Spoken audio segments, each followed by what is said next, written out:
Buenas tardes, alumnos.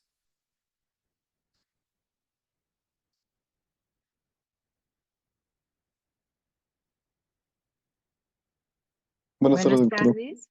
Gracias.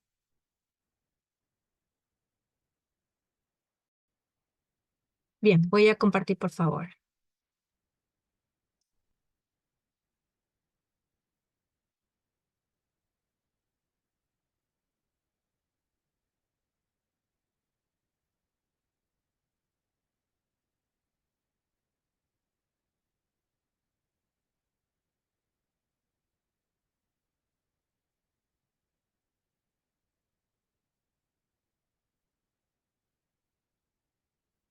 ¿Se puede visualizar, por favor? Sí, doctora. Muchas gracias.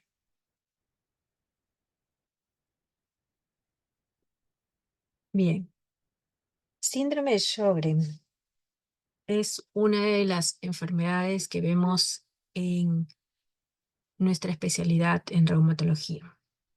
Desde épocas pasadas, es una de las enfermedades que menos se le ha dado importancia, creyendo que no tenía implicancia sistémica o al tener síntomas de sequedad leves los pacientes porque no se conocían mucho de ella, entonces lo consideraban como una enfermedad que tenía síntomas localizados solamente. Se le conocía con el nombre por ese entonces, desde 1933, como epitelitis autoinmune.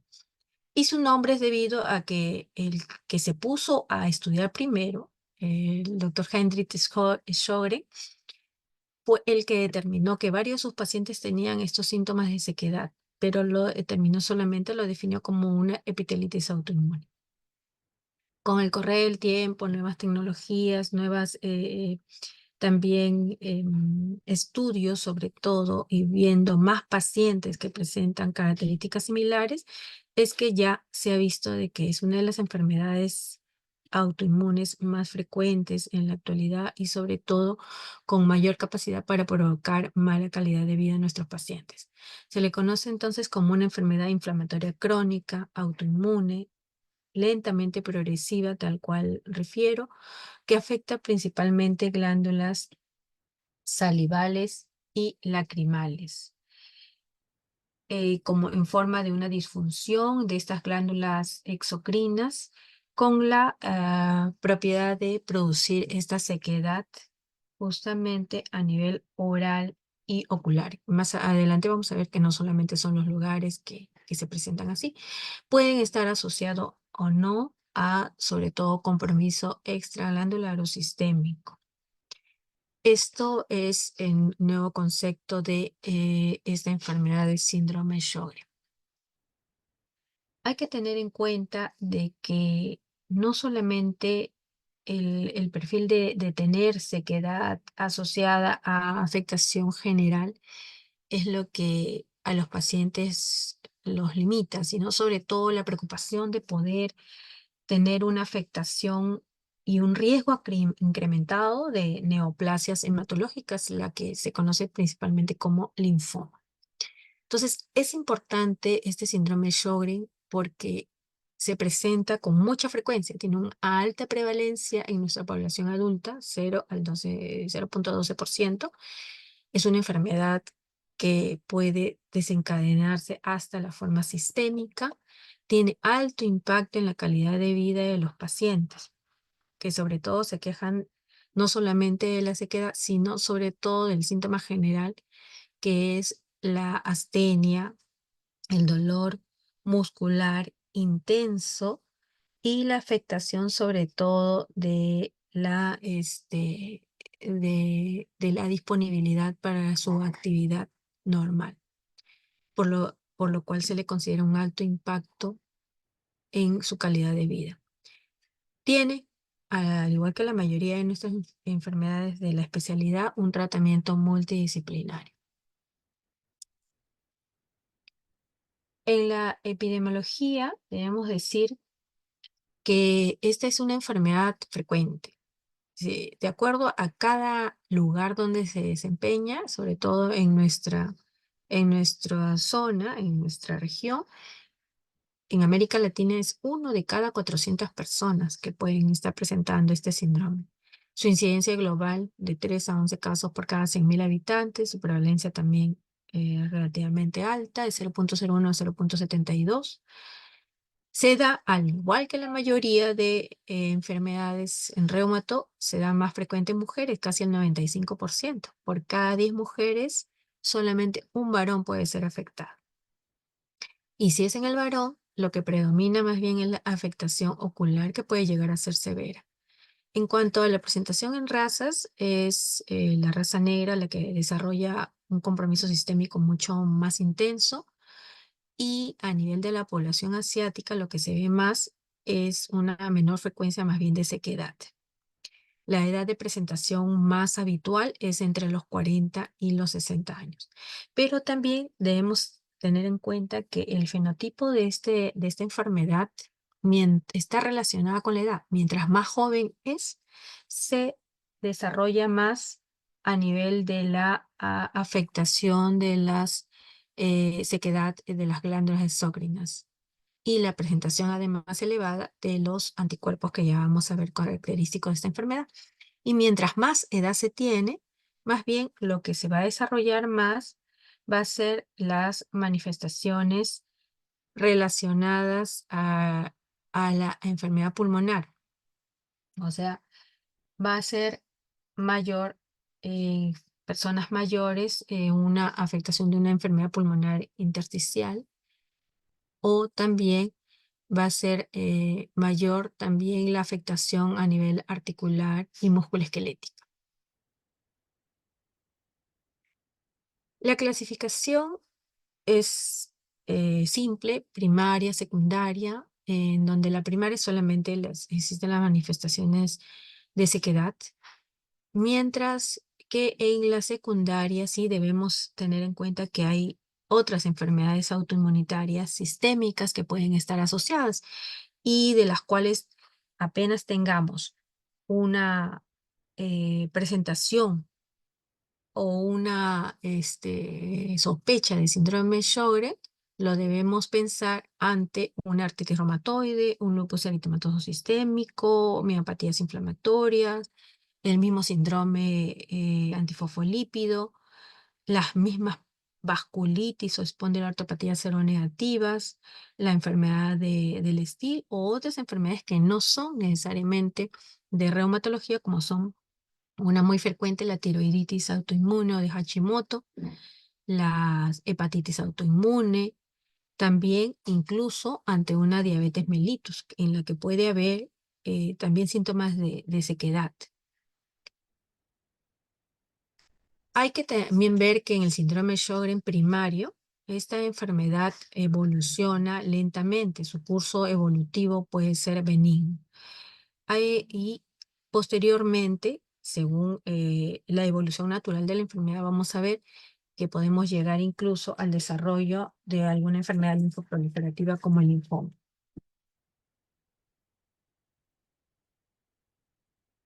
Entre síntomas de Sjögren primario y síntomas de Sjögren secundario, vamos a encontrar que en el Sjögren primario tenemos hasta menos del 10% de una complicación, que esto es lo que más importa a los pacientes, una transformación linfomatosa maligna.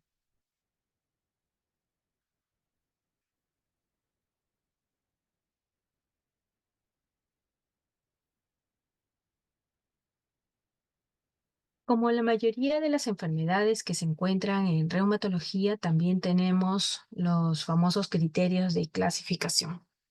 Los últimos fueron determinados en 2016, perdón, y presentados al EULAR el 2017, por el criterio de clasificación ACR EULAR del 2017, en donde encontramos sobre todo un puntaje relacionado a la biopsia de glándula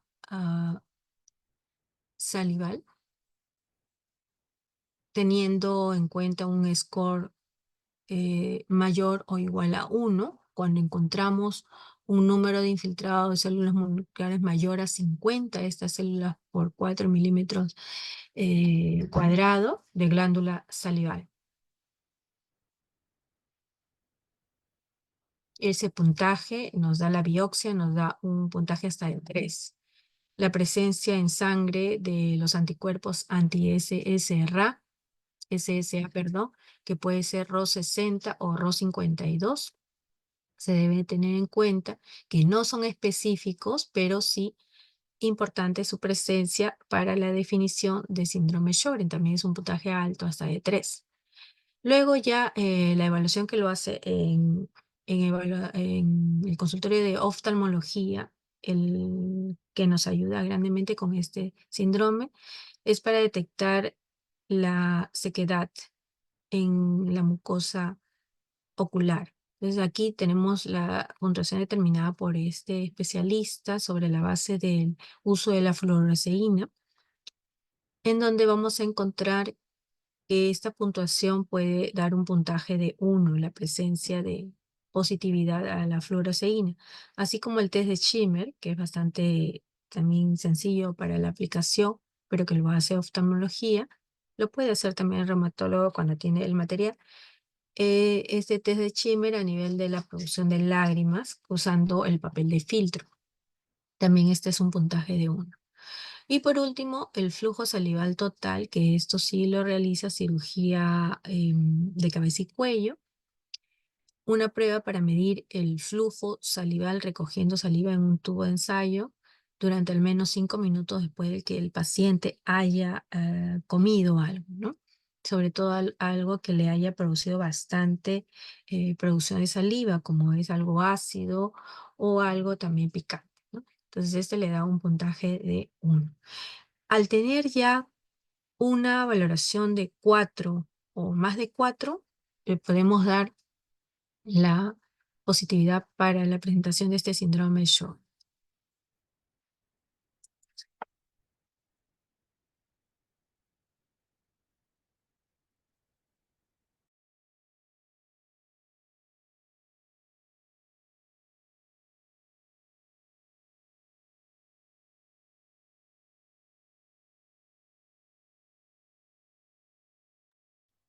Bien, en cuanto a la etiopatogenia.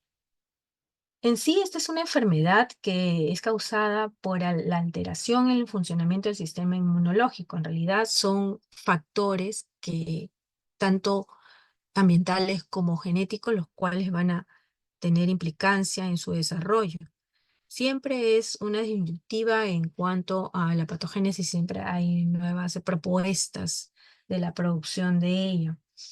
No se ha identificado exactamente un factor patogénico, pero sí se tiene como propuesta los virus, en primer lugar, diferentes virus, pero el virus de Epstein-Barr, el virus linfotrófico T humano o el virus de la hepatitis C, por ejemplo, hay algunas revisiones que lo implican, como los que son iniciadores en la patogénesis de esta enfermedad.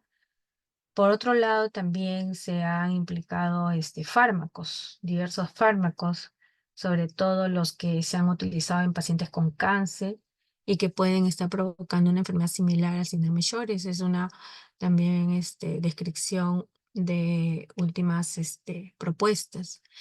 Y en la genética, digamos que esta no es una enfermedad hereditaria. No se considera así porque más bien lo que es raro ver que cuando se diagnostica en una familia, no todas las personas van a tener o los descendientes, ¿no? Puede haber una presentación en un 20% de padre a hijo, pero no se considera como una transmisión familiar directa. Otros consideran los factores hormonales también, sobre todo en mujeres posmenopáusicas. Em, sea de cuál tipo el factor, vamos a tener una activación de la respuesta inmune. Hay que considerar que esta activación lleva a lo que se denomina como una epitelitis autoinmune por la producción del proceso o sea, la linfoproliferación de estas células que van a ubicarse en los diversos órganos y sistemas. Vamos a tener aquí la activación de los linfocitos T, los linfocitos B, que van a llevar a una extensión de la respuesta a la formación de nuevos antígenos. El modelo en realidad etiopatogénico más ampliamente aceptado en la actualidad se centra justamente en el desarrollo de esta epitelitis autoinmune que se iniciaría por un aumento de la actividad del sistema del interferón tipo 1, el cual estaría desencadenado por esos factores como virus, como tóxicos o como factor hormonal. Luego, como consecuencia, ya se produciría, como ustedes ven, una respuesta anómala a nivel de los linfocitos T y los linfocitos B. Aquí también otro cuadro en donde tenemos los factores ambientales, genéticos, una alteración de disregulación autoinmune, en donde va a haber la respuesta siempre de la epitelitis autoinmune, el desarrollo de esta epitelitis autoinmune con la participación de las diferentes citoquinas, incluso liberación de citoquinas proinflamatorias y otros mediadores también. Em,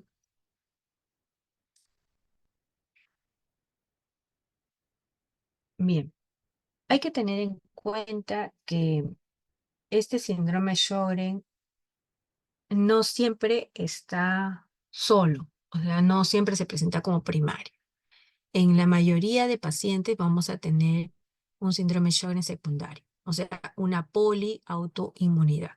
¿Por qué? Porque les había referido que hay otros síntomas en los cuales, si se presentan primero, debemos sospechar la presencia más bien del síndrome de Sjögren. La artritis y el lupus son dos de nuestras enfermedades que son bastante frecuentes ir acompañadas de ese síndrome Sjögren. Entonces, por lo tanto, hay que tener en cuenta algunas características. Por ejemplo, en el caso de la artritis reumatoide, tenemos un paciente con compromiso articular, pero cuando éste no tiene tanta erosión, se ha visto, según estudios, o de tantas imágenes radiológicas con afectación a pesar del número de años que lleva presentando el paciente artritis reumatoide, hemos visto la presentación de más del 50% de una asociación con síndrome Sjögren. Por lo otro lado, también el lupus, cuando tiene más bien menos expresión de las manifestaciones lúpicas y más bien predominio de síntomas secos, también puede estar asociado a este síndrome de Sjögren y se ha visto que hay incluso un mejor pronóstico en general para este paciente que generalmente lo presenta en una edad más temprana, entre los 20 y los 40 años. Por otro lado, también tenemos que se pueden presentar con la tiroiditis de Hashimoto, como una de las enfermedades específicas más frecuentes que presentan estos pacientes asociado al síndrome de Sjögren. Otras también enfermedades como la esclerosis sistémica, esta sí va más relacionada con compromiso de pulmonar a nivel en forma de fibrosis pulmonar. Entonces, ese síndrome de Sjögren ya secundario no va solamente con las enfermedades de presentación del sistema de nuestra especialidad de reumatología, sino también con otras enfermedades autoinmunes.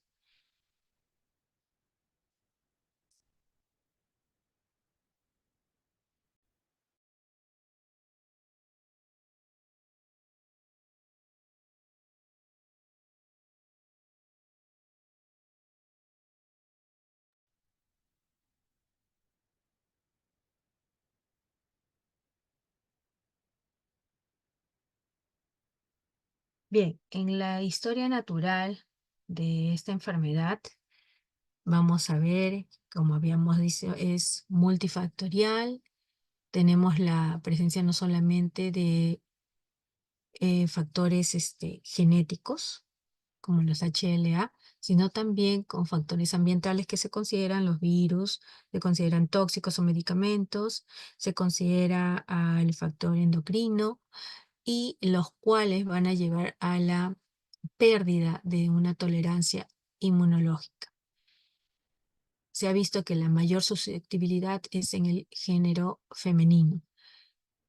Hay formación de autoanticuerpos anti-SSA, anti-SSB, con la presentación de una cialodenitis linfocítica focal o también conocida como una epitelitis autoinmune, y lleva a la formación, con la participación de citoquinas proinflamatorias, a la generación del síndrome Sjögren, con la presentación de la alteración de los síntomas, sobre todo de sequedad a nivel oral y a nivel ocular, aparte de síntomas generales, como habíamos referido, ¿no? Esto incluso hay que tener en cuenta que en la historia general puede llegar, en la historia natural, perdón, puede desencadenarse ya en un infiltrado posterior linfomatoso con la formación o desarrollo posterior de un linfoma no Hodgkin, ¿no?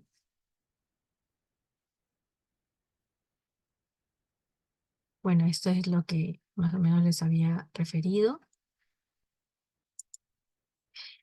Bien, en cuanto al aspecto histológico, la histopatología. En la histopatología tenemos un alto contenido de células endoteliales, migración de linfocitos dentro de la glándula, en lo cual vamos a tener también un infiltrado linfocitario en estas estructuras de los conductos de estas glándulas acinares y ductales, que tienen estos componentes. Hay engrosamiento de estos conductos debido a la proliferación de estas células, de tal manera que disminuye el normal desarrollo, incluso la progresión de todas las líquido que debe ir por ahí, ¿no? Por esa zona. Esto lleva a que tengamos una disminución de normalmente de la segregación de líquidos en esta zona.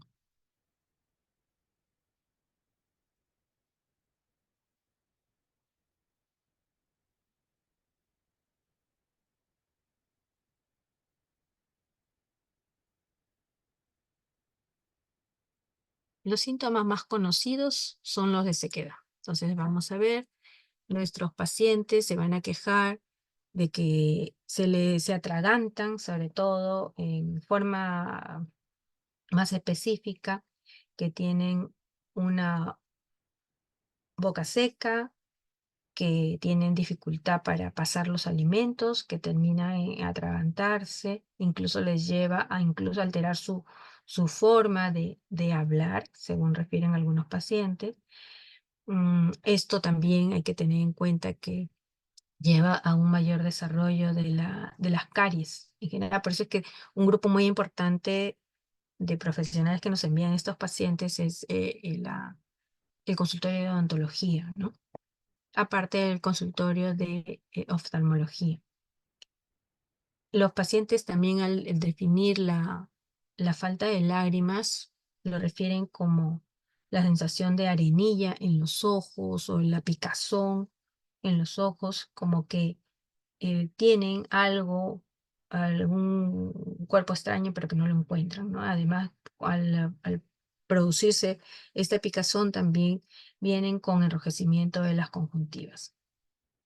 Entonces, esos son los principales síntomas. Pero la sequedad no solamente se da en esos niveles, sino también tenemos sequedad a nivel del tracto respiratorio superior. Muchos pacientes denotan sangrado cuando se suena en la nariz, denotan también en la mañana cambian su forma o su tono de voz por sequedad de la orofaringe.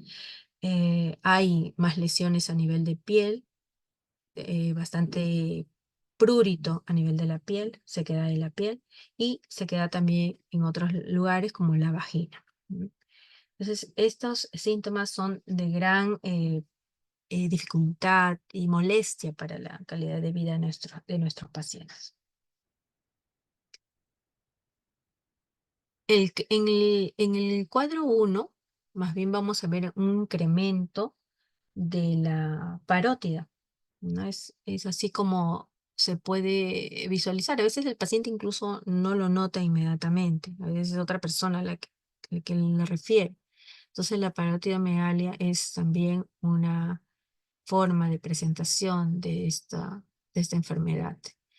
Hay pacientes que les llama la atención la presentación de inflamación de sus dedos. Al inicio puede creerse que se trata de una artritis reumatoide, pero también hay que tener en cuenta que no solamente pueden presentar eso, sino también como afectación articular van a presentar el dolor a nivel de la articulación, la inflamación en forma de sinovitis y el dolor musculoesquelético en toda la mano, a nivel de muñecas, a nivel de cada dedo de la mano o del pie. Se presenta como una forma de tenosinovitis o sinovitis. En forma de representación dérmica, tenemos la púrpura que pueden estar presentando los pacientes. Esto muchas veces es fugaz. Se presenta y 1, 2, 3 días y después desaparece. Entonces, hay pacientes que le toman foto incluso a sus lesiones. Eso es de mucha ayuda para nosotros, pero hay otros pacientes que solamente lo cuentan, ¿no? Entonces hay que tener en cuenta también esto. Y de todas las lesiones a nivel cutáneo, la púrpura es más o menos frecuente en 10% en estos pacientes. Acá sí nos ayuda mucho la biopsia de piel que va a hacer el dermatólogo. Luego tenemos lesiones también en forma de eritema anular, como es poco frecuente que se presente un eritema anular, pero si hay, más o menos muestra esta imagen.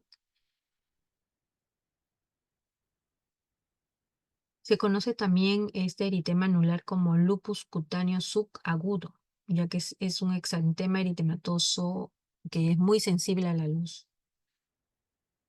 Esto asociado a anticuerpos anti-RO, porque si el dermatólogo lo ve y le pide estos anticuerpos, vamos a ver que tiene el diagnóstico prácticamente también definido. Se presenta casi en el 90% de los casos que recién debutan con esta lesión, ¿no?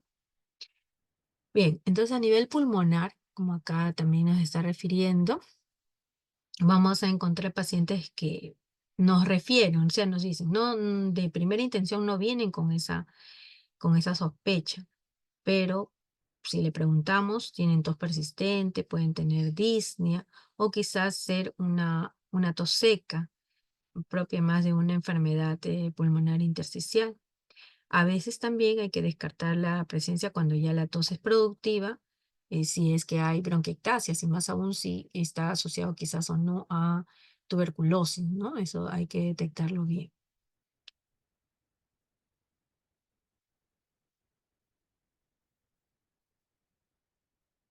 A nivel del sistema nervioso central, vamos a encontrar la afectación es bastante menor, mm, más que todo menos del 2% según algunas literaturas, en donde puede haber alteración de los nervios craneales o la llamada meningitis aséptica. Hay pacientes que se presentan con lesiones cerebrovascular en un 80% de los casos cuando han tenido factores asociados, hipertensión o otros factores también, ¿no? Entonces hay que descartar, si no es por eso, esas razones, hay que descartar que se trate de algún síntoma muy poco frecuente del síndrome de Sjögren.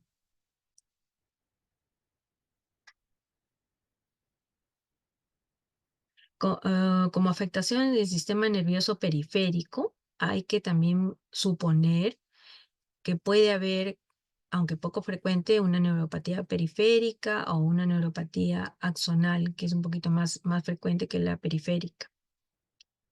Y este dato también a nivel de las petequias de la mucosa oral, que no siempre vemos, o sea, siempre a veces confundimos y le miramos los labios, ¿no? Como les decía a algunos alumnos, el problema no está en las aftas o lesiones que vamos a ver afuera, sino en el paladar duro. Entonces ahí les encontramos unas petequias de la mucosa oral como manifestación de la púrpura trombocitopénica que puede ser un hallazgo inicial de esta enfermedad de síndrome Sjögren también, ¿no?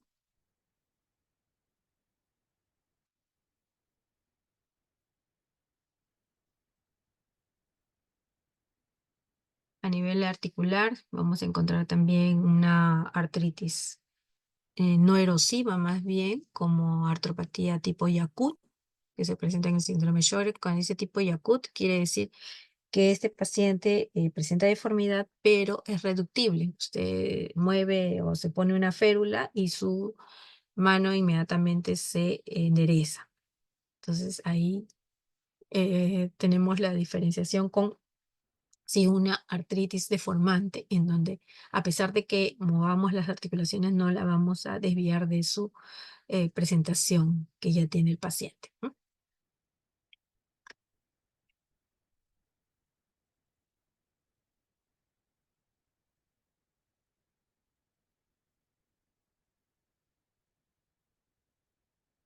Bueno, y en lo que ya les refería acerca de los síntomas de afectación glandular.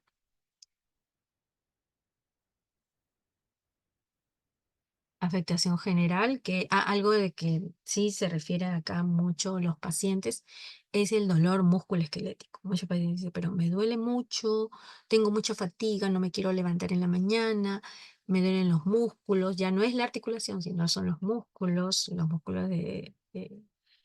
de huesos largos, a nivel de muslo, a nivel de pantorrilla, a nivel de antebrazos. Entonces hay que tener en cuenta, a veces creemos que se trata de una fibromialgia, ¿no? Hay que descartar bien ello.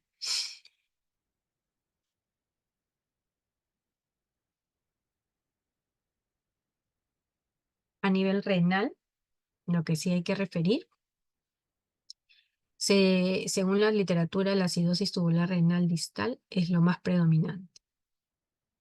Hay que tener en cuenta de que clínicamente esto se va a presentar como debilidad en el paciente. O sea, el paciente que va a demostrar incluso astenia, mayor debilidad, ese paciente hay que también hacerle un seguimiento un poco más profundo para ver si también no hay compromiso renal y está debutando con un síndrome Sjögren, ¿no?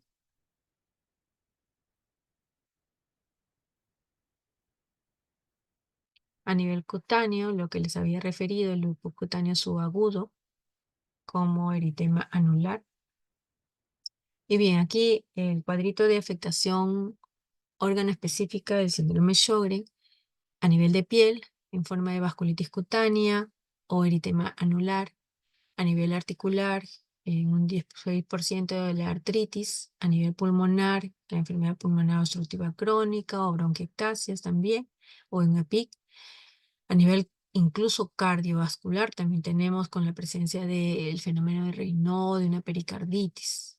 A nivel del hígado, una cirrosis biliar primaria o una hepatitis autoinmune, hay que sospechar del síndrome Sjögren. En el riñón, la acidosis tubular renal. A nivel del sistema nervioso periférico, la polineuropatía sensitiva motora. A nivel del sistema nervioso central, lesiones de médula. Hay que descartar siempre esclerosis múltiple también acá, si no se está tratando de esa enfermedad neurológica. A nivel de tiroides, la tiroiditis Hashimoto, la más común, y hematológico, si va junto o no con lupus, hay que descartar también una anemia hemolítica autoinmune que puede presentarse con poca frecuencia también en estos pacientes, ¿no?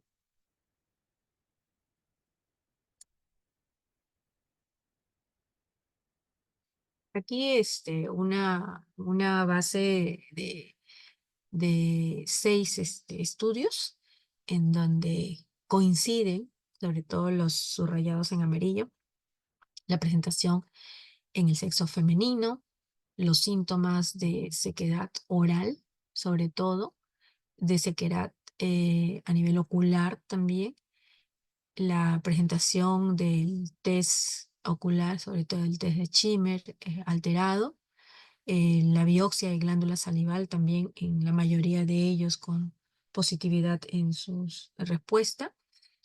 la presentación, sobre todo de los anticuerpos anti-SSA, anti-SSB, también presentes. Hay otros síntomas, hay otros signos que pueden ser con menos frecuencia, pero que sí hay que tenerlos en cuenta, como lo vamos diciendo, ¿no? Estas series se han presentado con pacientes en buena cantidad. La de Brito es la que tiene más pacientes, 10.500 pacientes, ¿no? Entonces son series que sí nos hablan entonces de resultados que se ven en nuestros pacientes. Este es un cuadrito de las manifestaciones clínicas y presentaciones sistémicas ante las que hay que descartar un síndrome de Sjögren, ¿no? Si tenemos un paciente con lupus cutáneo subagudo, es el dermatólogo, un paciente con escleritis recurrente, el oftalmólogo ya sospecha quizás algún síndrome de Sjögren. La vasculitis leucocitoclástica, que también es vista por el dermatólogo. A nivel renal, la parálisis hipopotasémica, nefrocalcinosis, lo ve el nefrólogo. Entonces estamos relacionados con todas las especialidades también para ver ante un síntoma poder sospechar también una enfermedad autoinmune de tipo reumatológico, como es el síndrome de Sjögren.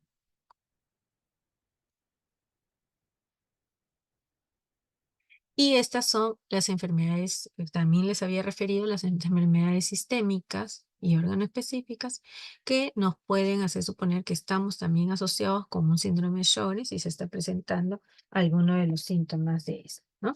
Entonces, ante la presencia de esto, verificar si no estamos no solamente ante una, sino ante dos enfermedades.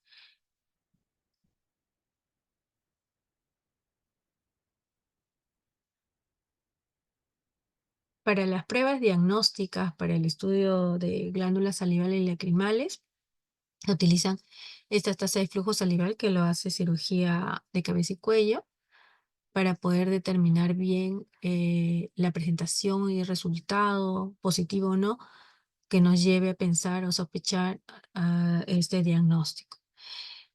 La ecografía de parótidas, una gamografía salival, el test de Schimmer también, y las tinciones con fluoresceína. Entonces, estas son las pruebas diagnósticas para nuestros estudios de glándulas salivales y lacrimales. Y esto a nivel de las otras especialidades, ¿no? Esto no lo manejamos directamente nosotros.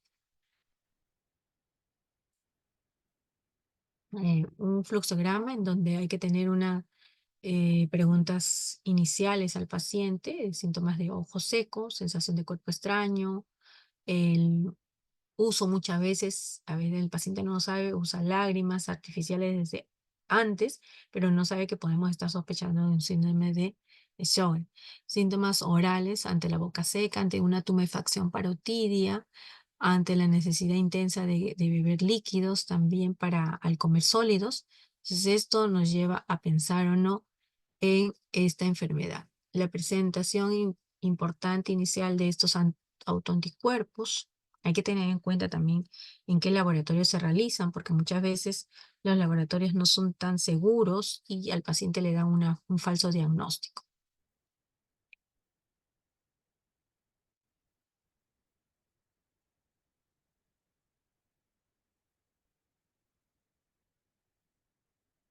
Ya les había presentado, si no me equivoco, los criterios de ACR-EULAR, ¿no? Para ello, requisitos previos, ¿no? Todas estas ausencias, estas enfermedades que no puedan estar siendo causante de algún problema diferente, ¿no?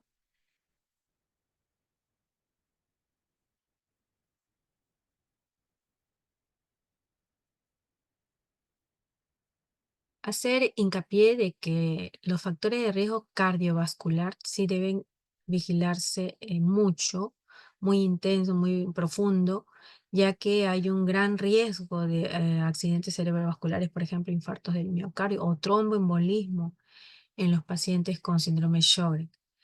Esta, que antes era considerada una enfermedad sin importancia, inespecífica, se ha visto según los estudios que más bien puede llegar a ser una enfermedad grave que pueda acabar incluso en complicaciones bastante incapacitantes para el paciente y que puedan ser causa de su muerte incluso. A nivel pulmonar y renal, la EPID y la glomerulonefritis vienen a ser esas enfermedades, estas complicaciones, ser más bien responsables de una mala evolución en nuestro paciente con síndrome de Sjögren, aparte de la presentación de un linfoma, que también le lleva a una menor supervivencia al paciente. La presencia además también de alteraciones inmunológicas relacionadas con las crioglobulinas, que son unas proteínas que se encuentran al frío. Vamos a encontrar, acá se puede obtener ese examen en ROE. Vamos a tener también que son marcadores conjuntamente con el factor reumatoide, la disminución de complemento e inmunoglobulinas monoclonales también, que van a determinar una mala evolución de la enfermedad. En nuestros pacientes con artritis reumatoide que tiene un alto valor de factor reumatoide, también a la larga se ha visto, según algún estudio, de que hay un porcentaje importante de pacientes, un 30%, que están desarrollando también síndrome Sjögren y lo lleva a una mala evolución de la enfermedad. Tanto significa como para la artritis mala evolución que como para el síndrome Sjögren.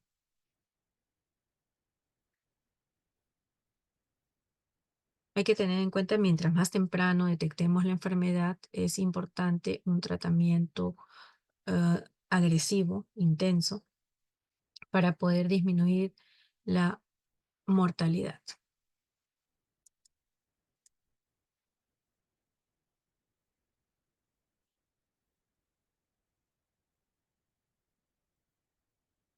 La peor complicación del paciente, o sea, la que tiene menor sobrevida, obviamente es la presentación del linfoma y se ve en el 2% de nuestros pacientes.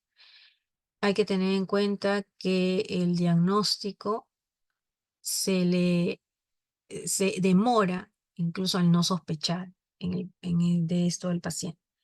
No se tiene como una prueba a todos los pacientes que presentan síndrome de Sjögren, pero sí en cada consulta vamos preguntando sobre todo la presentación clínica de ganglios aumentados de volumen o otras características clínicas, entonces vamos a sospechar de la presencia de este cáncer. Entonces es importante tener en cuenta esto en las consultas por síndrome de Sjögren a nuestros pacientes.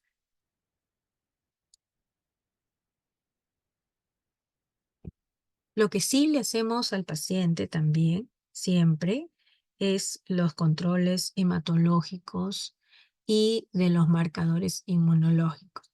Entonces, si vemos que hay una mayor actividad sistémica con la presentación clínica, en general astenia, mialgias, además también de disminución de hemoglobina o de glóbulos rojos y glóbulos blancos, vamos a tener también un riesgo aumentado en nuestra detección de linfoma. Por lo tanto, siempre hay que hacer los controles necesarios para que se pueda atender a tiempo cualquier complicación, sobre todo las mayores, para mejorar la calidad de vida de nuestros pacientes, ¿no?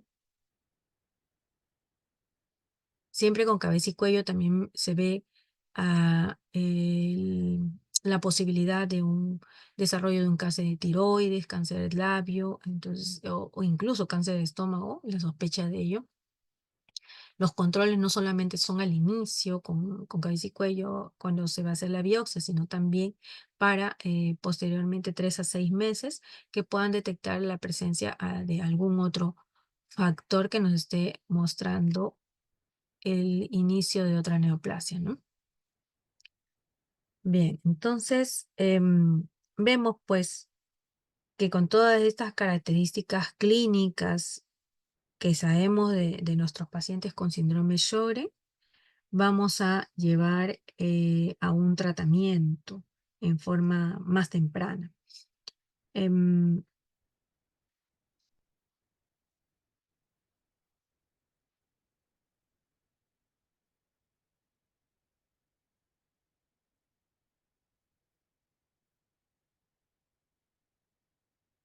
Siempre hay que explicar al paciente porque ese nombre nomás síndrome de Sjögren, ellos al inicio se quedan con, solamente se queda de ojos, se queda de boca, pero debemos educar a nuestro paciente en todas las complicaciones que podamos tener de ello.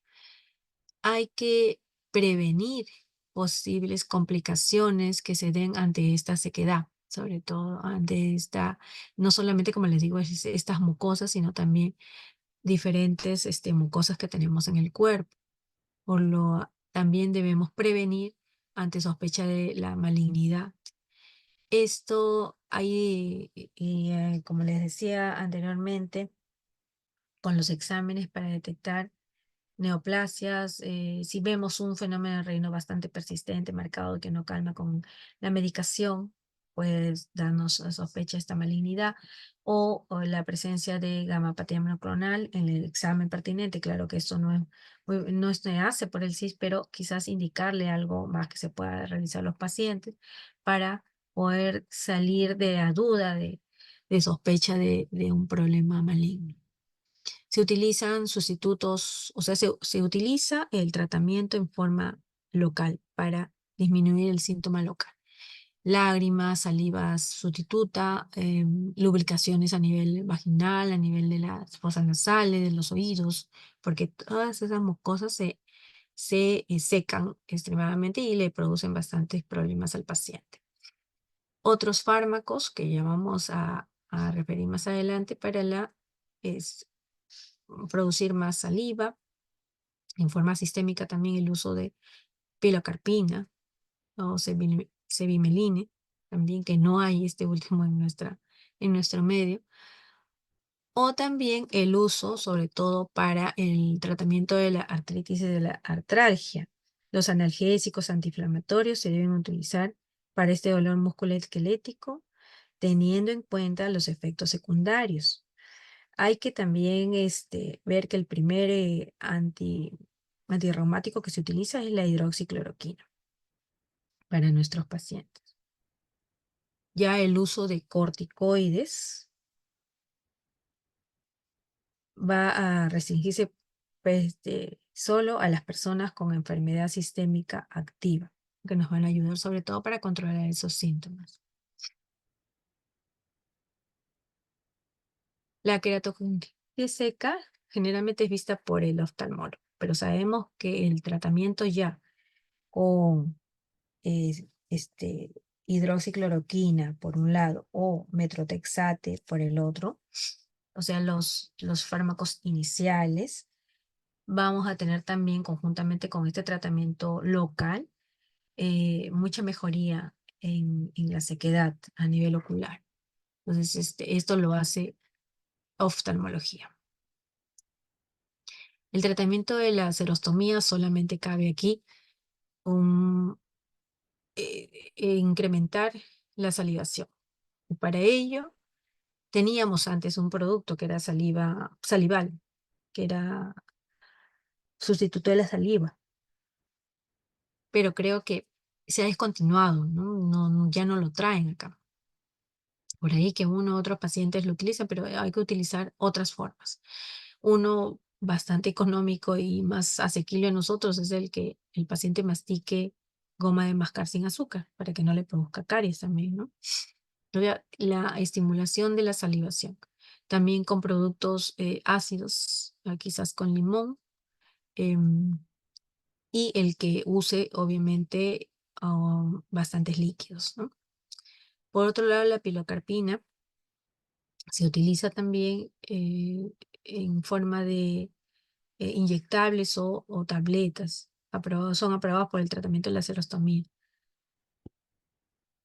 Acá no hay ciclosporina en forma tópica. Hubo en algún momento para uso dermatológico, pero ya no se utiliza para la serostomía. Los tratamientos sistémicos es de acuerdo a la enfermedad que está relacionada generalmente el síndrome de Sjögren secundario, ¿no? Si es con artritis, con lupus, con esclerosis sistémica o las diferentes enfermedades. Ahora, el enfoque terapéutico de la síndrome de Sjögren es similar al del lupus. Ya se utiliza el antipalúdico, que es la hidroxicloroquina. Seguido además también de corticoide. Puede utilizarse dosis de 5 miligramos por día, no por kilo de peso, pero hay que considerarse como una opción de primera línea, sobre todo si el paciente ya presenta una enfermedad sistémica activa. En caso de que solamente sean síntomas locales de sequedad, entonces ahí solamente se tratará con el antirreumático. Ya se utiliza el glucocorticoide en caso de que haya una actividad de todos los síntomas sistémicos, ¿no?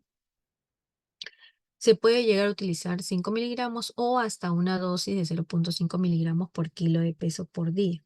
O sea, si es un paciente de 60 kilos, la mitad, o sea, 30 miligramos al día, ¿no?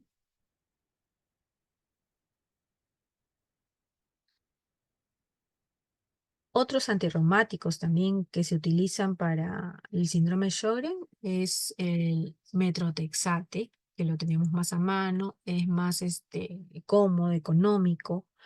El paciente lo utiliza con mucha frecuencia, sobre todo es cómodo para poder, se acuerda en qué horario, una vez a la semana o dos.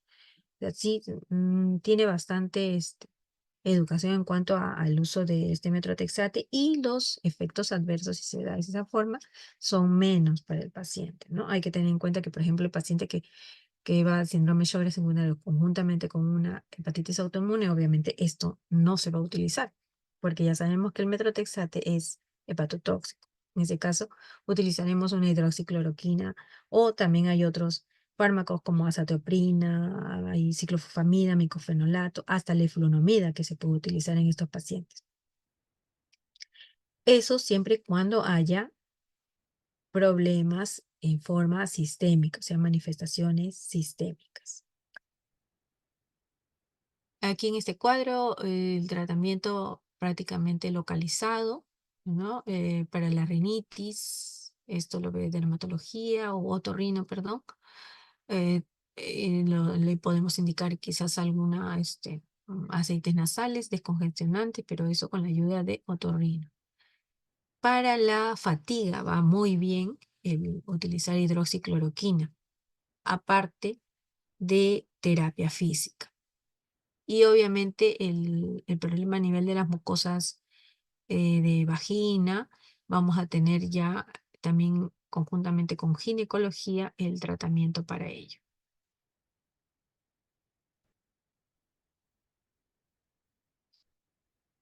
Para la artritis, aparte de la hidroxicloroquina, vamos a tener en cuenta los AINES o los corticoides orales a bajas dosis, con la terapia física también necesaria.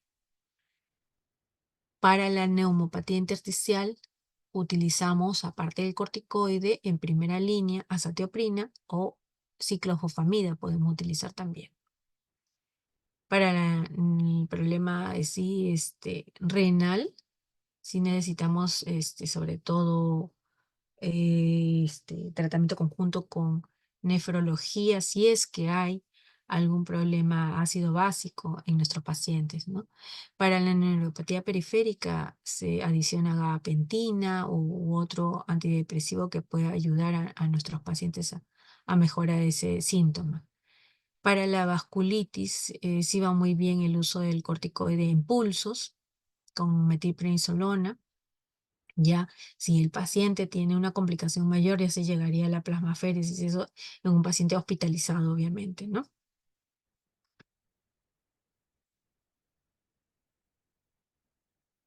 Las nuevas terapias hablan de la cevimelina, ¿no? No lo tenemos acá, pero lo que ayuda sobre todo es a mejorar el aumento, el incremento de la saliva y mejora incluso también la queratoconjuntivitis seca, ¿no? Otro tratamiento que sí se habla y se ha mostrado muchas mejorías es los tratamientos biológicos. Los tratamientos biológicos nos ayudan en estos pacientes con síndrome Sjögren. Se ha utilizado inicialmente el infliximab otro tratamiento biológico, etanercept, rituximab, y hay nuevas evidencias de que se puede utilizar incluso el belimumab en los pacientes con síndrome de Sjögren. La diferencia es sobre todo el precio, el acceso. La accesibilidad no es tan próxima económica, sobre todo para dar a estos pacientes, ¿no? Por el costo que implica. Pero es un tratamiento que nos ayuda sobre todo a manejar también esta sequedad, estas alteraciones y sobre todo la forma sistémica en nuestros pacientes, ¿no? Sabemos que el seguimiento de estos pacientes no solamente necesita de reumatología, sino de un equipo multidisciplinario. Y hemos visto que se trata conjuntamente con neumología, con nefrología, con dermatología, con hematología, ¿no? Hay también factores de riesgo cardiovascular, por lo tanto, cardiología también necesita tener participación en el tratamiento de estos pacientes. Entonces, para todo ello es necesario siempre tener un tratamiento multidisciplinario para nuestros pacientes de síndrome de Sjögren. En forma general, lo que sí todo médico debe hacer es insistir en una buena hidratación para los pacientes, en la disminución del azúcar, sobre todo si tienen esta enfermedad, el azúcar va a empeorar el problema de caries, por ejemplo, en estos pacientes también, ¿no? Y posteriormente incluso llegar a problemas infecciosos a estos niveles. Hay que evitar siempre los fármacos que provoquen sequedad. Sabemos que muchos antihistamínicos que son de libre expendio pueden llegar a empeorar este síntoma. Por lo tanto, si se indica, el antihistamínico es de 3 a 5 días y no más, ¿no? Para poder ayudar también a disminuir la sequedad. Ya en pacientes con predisposición, imagínense que tengan más sequedad, ¿no?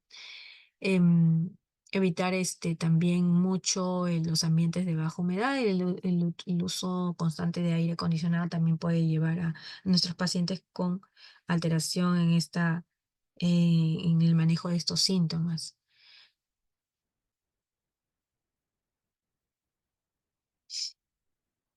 Cuando nuestros pacientes, según la historia natural y la función granular, va a tener como predictores de linfomas, ¿no? Como desarrollo de este linfoma. ¿Qué nos va a decir? Cuando hay un persistente aumento de volumen de la glándula parótida, eso nos debe llevar a pensar en ello. Una esplenomegalia, la presencia de linfadenopatías, una púrpura palpable, las úlceras en las piernas. Por eso es que siempre hay que estar en constante comunicación, pregunta, para que se pueda enviar al especialista designado para cada ello, para que pueda sacar del cuadro a estos predictores del linfoma. Y a nivel serológico, los bajos niveles de complemento 4, bueno, el uso de este examen crioglobulinas no se toma en realidad por su alto costo, porque muchas veces no está en todos los laboratorios y el paciente no tiene acceso para esto. Pero sí hay varios síntomas clínicos que nos pueden llevar sobre todo a adelantarnos al desarrollo de estos linfomas, ¿no? También un factor reumatoide bastante alto también nos puede asociar el desarrollo de un linfoma, así que hay que tener en cuenta eso para nuestros pacientes, ¿no? Bien, otra cosa que también les quiero referir es que el linfoma, como una de las peores complicaciones para esta enfermedad, debe debe detectarse en todo momento y debemos estar prevenidos para poder ver ante la menor sintomatología, ¿no? Ya que es responsable del 2% de mortalidad en nuestros pacientes. Además, también hay que tener en cuenta que hay otras neoplasias malignas que también se consideran como complicaciones para nuestros pacientes que, sobre todo a nivel de hematología, tienen que ir descartando, como es a nivel de cáncer de tiroides, cáncer de labio, de la cavidad oral, incluso a nivel gastro, cáncer de estómago, que puedan estar asociados también con la presencia de síndrome Sjögren de forma secundaria. Entonces, esto conjuntamente nos hace llegar a pensar que no solamente es el tratamiento de reumatología, sino un tratamiento multidisciplinario, con todas las especialidades que participan en la presentación de síntomas en esta enfermedad. Bien, jóvenes.